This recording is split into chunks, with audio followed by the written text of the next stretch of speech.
Alrighty, welcome back to Two Gens Two Cents Breaking News. I am your host with my lovely co-host Foffman.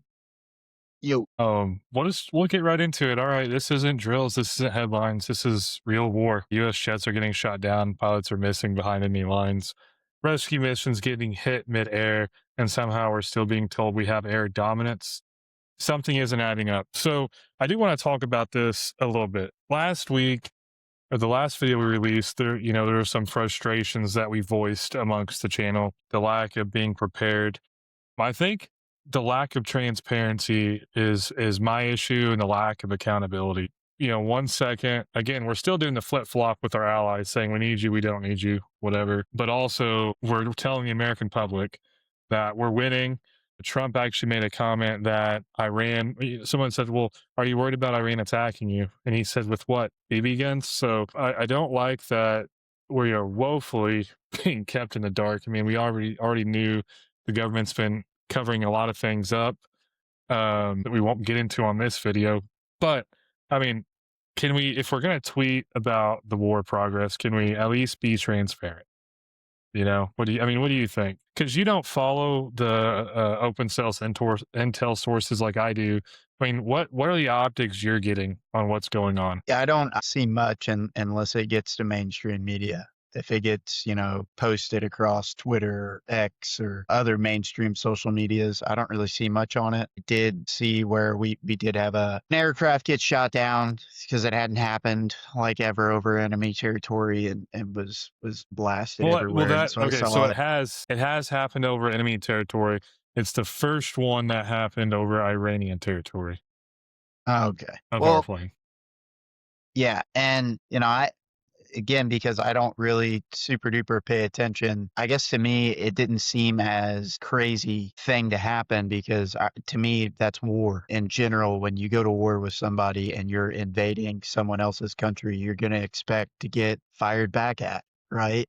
So I I think don't think that anybody should lose their lives over nothing, but like you should expect some pretty heavy level of risk when you're doing things like that. I mean I think that's true, but when you serve, right? You serve and you form a brotherly bond, and so to think about getting shot out of the air and dying sucks. Okay, getting shot out of the air and becoming a prisoner of war beyond sucks. And the problem is, Iran has not strayed away from the fact they will torture the Yeah, Americans, any American. And so that is where I think we're freaking out, right? We don't want our pilot being tortured. They got families back at home. I mean, to die is to die. Dying in the battlefield is glorious, right?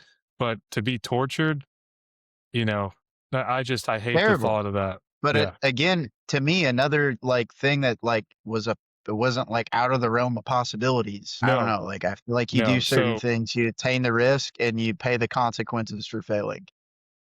yeah, well, and where it gets interesting is, Because we're gonna have again, to we spend keep a ton of money and like other operations now, right, to get oh, them yeah, back or like do yeah. another So trade or whatever. yesterday we had a big rescue mission, which actually started making me pretty worried because, again, I feel for all our men and women that serve and very appreciative. And when they're in harm's way, it's never a good thing. But after the F-15 was shot down, the pilot ejected and the WSO weapons specialist officer, they both ejected. I believe the pilot Yeah, and they're was missing, right? recovered, but the weapons system officer, he is still missing. Iran is offering 60,000 dollars to whoever finds him. But the thing is, if you turn him into the IRGC, you make it 60K. If you turn him into the Americans, I guarantee you, your life would be paid for.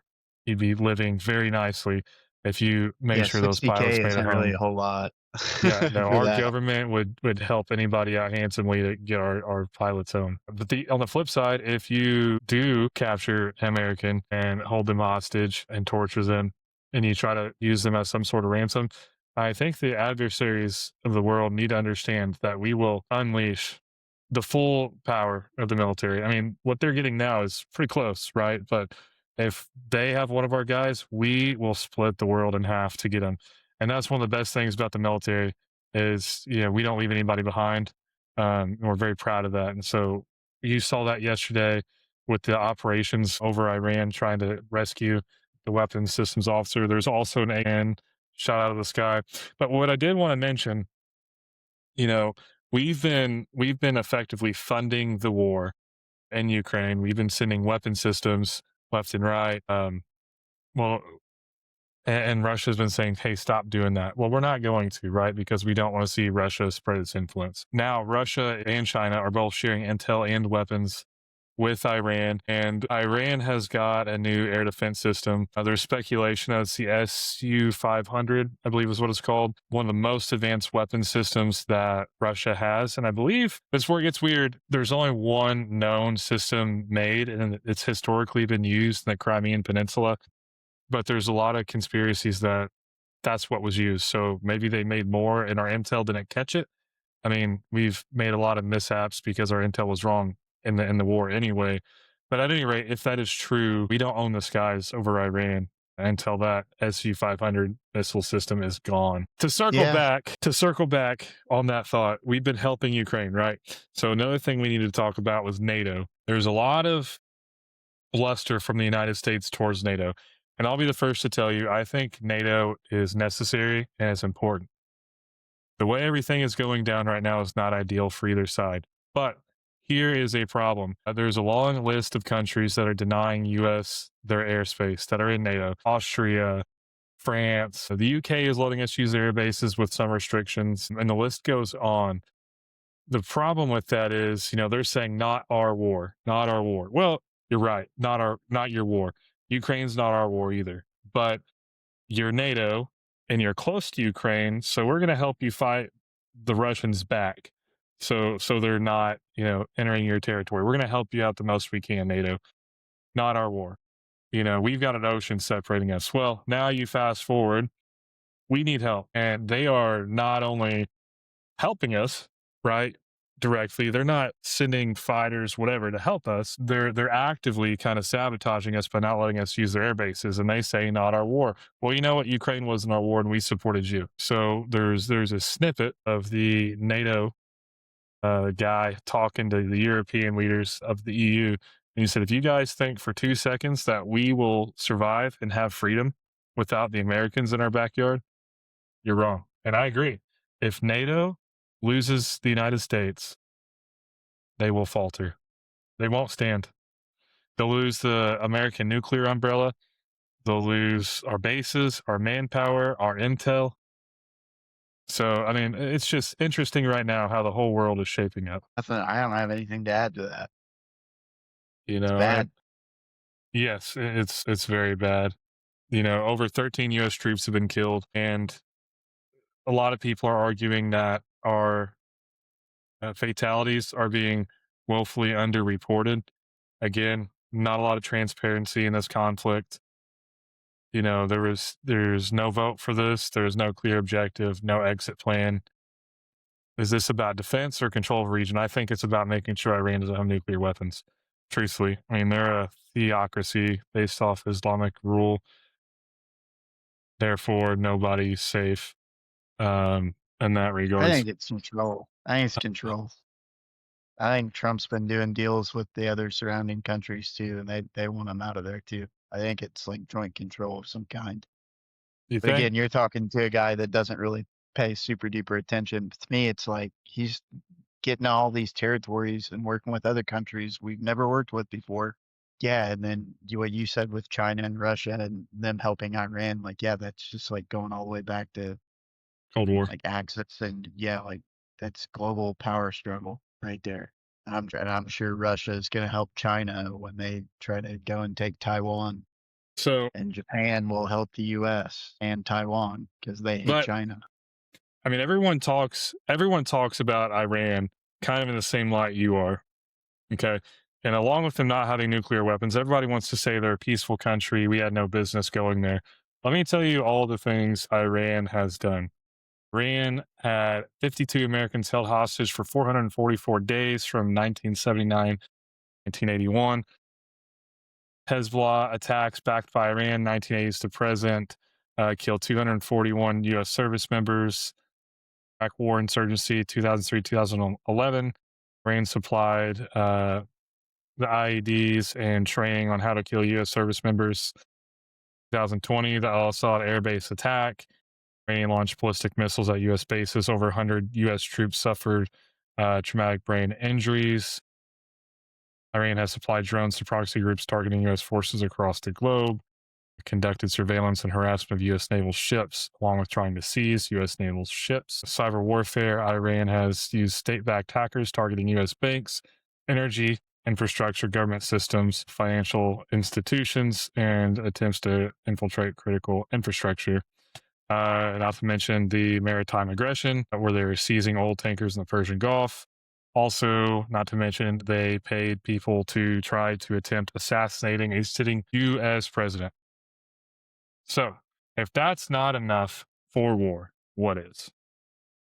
They've been agging the America on for a while. I don't know. I don't know. Political stuff. They hold grudges for a long, long time, I'm sure. You're talking I about mean, country sisters, and ours isn't that long. Yeah. I mean, I'm an econ guy, and I always bark about how much money war costs. I also do recognize it bolsters up our own manufacturing. Our working class usually works more during war periods than out of war periods.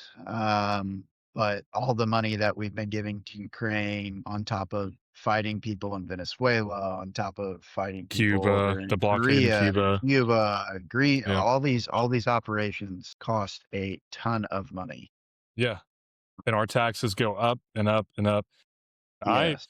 I just did my taxes not too long ago and we talked about it before. In my tax, I had to pay a lot back in taxes and I had everything filled out the way I'm supposed to, you know, which we talked about. And so it's just the fact that we are getting taxed that heavily just to work and live in the United States and where are tax dollars going? I can tell you they're not going to taking care of us because, you know, Trump actually came out and said, we are going to cut Medicare, food, whatever, social stamps. Help me here, like the social parts of the government, right? Where they help Social food Security.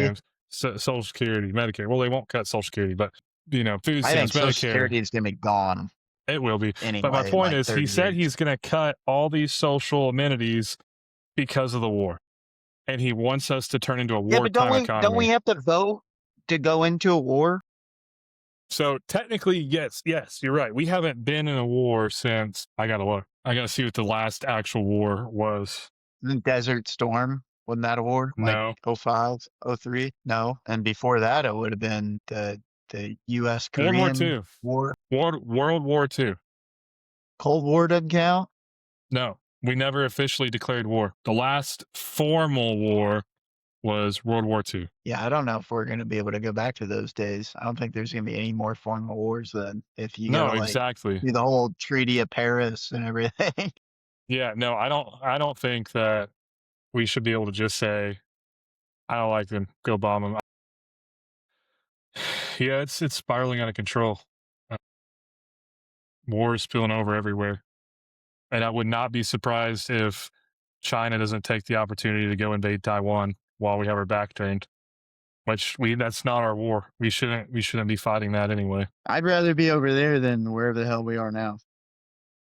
Let me bounce this off you. This might sound crazy. We just launched the Artemis 2 space mission, right? Where we're not landing on the moon, we're flying by it. Why are we doing that? Well, we're doing it to eventually land on the moon. Do you know what part of the moon we're landing on? Is it the dark side of the moon? It is dark, but it's the south pole of the moon. You know where Russia and China are exploring and landing? The North Pole? The south pole of the moon. Okay. You know what the south pole of the moon has? Resources that are vital to getting us to Mars. So it'd be easier to move resources and supplies from the south pole of the moon to Mars than from Earth. You know what's interesting as well? The United States created a space treaty with several countries, and Russia and China both refused to sign that space treaty. It's been like that for a while. So here's where it gets interesting.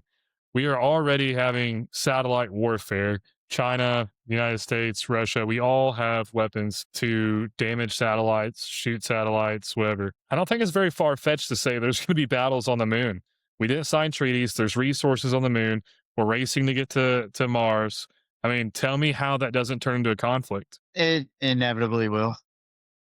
right? I mean, that whole space thing goes all the way back to the first I don't even know what Challenger mission or whatever the hell they called it back then when we claimed we got there first Yeah. and Russia through it. I I mean, if believe you, the International Space Station, doesn't it, like we have, like, borders on that station or, like, we own, like, certain number of ports and they own certain number of ports on the other I side, don't like, know they about already have, that. like, space station where they have to yeah, they've got, like, different laws. Yeah. So it's Yeah, that's disappointing. probably And, gonna happen. I was listening to, what's that guy's name? Astrophysicist. Is it Neil DeGrasse Tyson. Degrassi Titan? Yeah, yeah, yeah. So when you listen to him talk, man, and it's just like it's crazy because you talk about outer space and you talk about everyone saying, "Well, we're launching Artemis for humanity." No, no. I mean, what? I don't know that any of our countries ever work together for a common good. I think we'll always be competing for resources, Yeah, yeah, which is until there's crazy. yeah, there'll never be, like, planets in, like, Star Wars and certain things. I guess Star Wars probably isn't a good example, but where, like, the whole planet is just like a species, like, everybody is like one country almost. Yeah, no. It'll never be like that, ever. It The doesn't only matter way if we of get a planet that's, like, 10 times the size of the one, yeah, people always try to govern and control. exactly. And you think about it, it's like, okay, we're gonna go to the moon, we'll get resources, race to Mars, and then from there, where we going? I mean, there's always a next stop. And it's just, there's gonna be conflict in the skies. I mean, you look at how warfare has evolved through all of humanity. We went from sticks, stones to arrowheads to chariots. Okay, now we're dominating the ground to, blimps, hot air balloons, planes. Now we got rockets. Now we have space-based weapons. We're going to the moon. So as humanity grows and explores further, so does war. So does war. Yep, You know. So forcing will. I am optimistic that the United States will recover the pilot and any missing forces. I hope we get them. They need to come home for sure. So much respect to those men and women in uniform. Right, absolutely. Got anything else, Foff? Any hot takes? Give me a hot take. Break the internet. Hot take. Have you seen Iran's propaganda videos? No, Bro, they're so, Legos. They're Legos. like, claymation. No, they're Legos. Do you see this? This is literally Iranian like state media Ugh. posting Lego videos. It's wild. One of them has a rap song with it. Lego should sue him. Yeah. Does this have a diss track on it? Yeah. Yeah. Doesn't sound So, Iranian, it sounds English. well, they put English English words over it. Have you seen this, Palm Beach Pete guy running around the internet? It looks like Epstein. Yeah. Well, I haven't uh seen him personally, but I do know what you're talking about. That's probably been the most funny thing that I've been seeing around. I mean, he looks identical. He literally just talks he has the same stutters, like he stutters on Fs, just like Epstein does. Here's a video of one of the rescue helicopters searching for the downed weapons system officer, I believe, of the F-15. They actually took heavy small arms fire, and there were injuries. Some farmer like, "Hey, I got my phone out." That's crazy. All right, well, that's I would say everybody stay posted. There's likely going to be an invasion somewhere, and if I had to guess, I'd tell you it's probably going to be Karg Island, so we can disrupt the flow of oil out of Iran. If we do that, that's like 90% of their oil. That'll be our attempt to get them to open the Strait of Hormuz. Just a fear monger. The last I saw, I believe Europe had 10 days before they could potentially run out of oil from imports. The United States had 15 days before we ran out of exports of oil or had hit a low enough threshold that it wasn't sustainable. Regions would be without it. So, Sick. it's huge. I mean, huge, huge implications. We got to get this figured out. We got to get figured out now. All right. Well, until next time, everybody. Peace. Peace.